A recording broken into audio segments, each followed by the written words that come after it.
With AlphaTauri announcing that Yuki Tsunoda will take Daniil Kvyat's place in the team, many have suggested that this could very well mean the end of Kvyat's F1 career for good.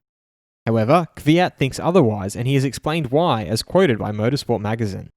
I'm your host, Dillon Shelley, and first up on Formula World, Daniil Kvyat's good basis for return to F1 in 2022. Kvyat started off by pointing out his meteoric rise that led to an opportunity in Formula 1 straight after Formula 3. My career went very quickly. Everything happened so quickly that after the first session in F1, I didn't even really understand what was happening.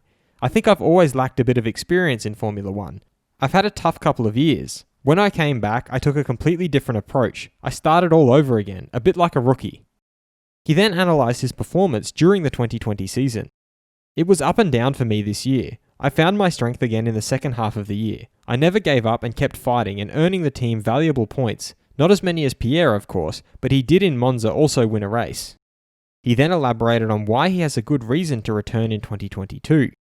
The last few races and qualifying sessions have been very strong. This is a good basis for a return in 2022. He also added how his 2020 teammate Pierre Gasly made things more difficult for him. Pierre made it very difficult for me this year, and his victory somehow overshadowed all the good things I did. I now feel like a much more complete driver who still performs 100% even under high pressure. That was a problem for me in the past. I have learned a lot, and especially this year, I've seen some progress. Only now do I feel ready to always drive at the highest level. If I were given the chance in a top team, it would be a completely different story. He further elaborated on why he could be invaluable in 2022 to sum up his words. I want to come back because I know that I could fight for the World Championship in the right car. I have no doubt. There are new rules, and the teams need someone with experience. And I can guarantee that experience is really important, especially when new rules come in. Fast feed. AlphaTauri's new driver Yuki Tsunoda has stated that like most racing drivers, it has always been his goal to race in Formula 1, so he's very happy. He also realises that he will be carrying the hopes of a lot of Japanese F1 fans next year, and he will be doing his best for them too. AlphaTauri team principal Franz Tost feels that Tsunoda has demonstrated the right mix of racing aggression and good technical understanding.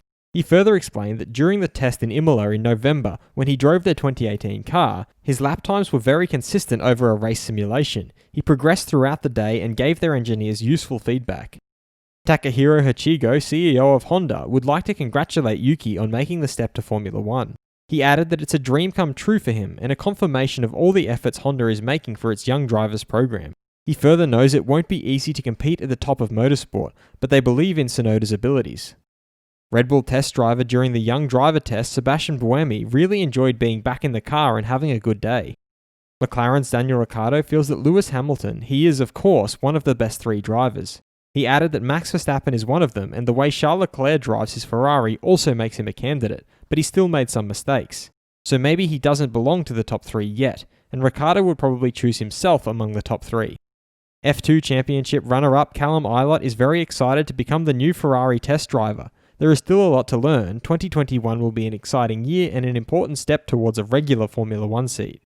Former F1 driver Mika Hakkinen pointed out that Mercedes stopped development on their car some time ago, switching their attention to the 2021 and 2022 car projects, and he suspects that this has played its part in them not being quite as dominant at the end of the year. He, however, added that none of this takes away from Max's great drive during the final race in Abu Dhabi. Sir Frank Williams, the founder and former owner of the Williams F1 team, has been admitted to hospital with an undisclosed health issue. Was Kvyat's 2020 season overshadowed by Pierre's race victory? Head over to my community page to vote in the poll and let me know what you think in the comments. And if you like this video, feel free to subscribe and check out my others for all the latest in the world of Formula 1.